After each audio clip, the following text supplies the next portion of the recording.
ಸರ್ವಶಕ್ತ ದೇವರು ಸಂತ ಪೌಲರ ನಿಶ್ರೇಷ್ಠ ನಿವೇದನೆಯ ಮೇಲೆ ನಿಮ್ಮನ್ನು ದೃಢಪಡಿಸಿದ್ದಾರೆ. ಅಂತೆಯೇ ಅದರ ಮೂಲಕ ಧರ್ಮಸಭೆಯ ವಿಶ್ವಾಸದ ಸ್ಥಿರ ಬಂಡೆಯ ಮೇಲೆ ನಿಮ್ಮನ್ನು ಇರಿಸಿದ ಇವರು ಆಶೀರ್ವದಿಸಲಿ.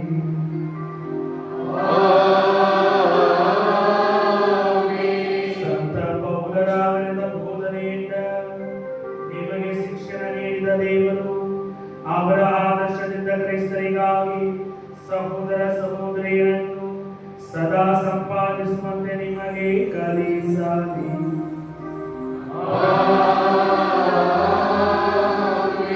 ಸಂತ ಪೇತ್ರನು ಶಿಲುಬೆಯ ಮರಣದಿಂದಲೂ ಸಂತ ಪೌಲನು ಚಿರಸ್ನೇಹದಿಂದಲೂ ರಕ್ತ ಸಾಕ್ಷಿಗಳಾಗಿ ಸ್ವರ್ಗವನ್ನು ಸೇರಿ ಸಂತ ಪೇತ್ರರ ಅಧಿಕಾರ ಹಾಗೂ ಸಂತ ಪೌಲರ ಬೋಧನೆ ಮತ್ತು ಅವರಿಬ್ಬರ ಭಿನ್ನವಾದ ನೆರವಿನಿಂದ ದೇವರು ನಮ್ಮನ್ನು ಸದೇ ತಾಯ್ನಾಡಿಗೆ ಸಂತೋಷದಿಂದ ಕರೆದೊಯ್ಯಲಿ.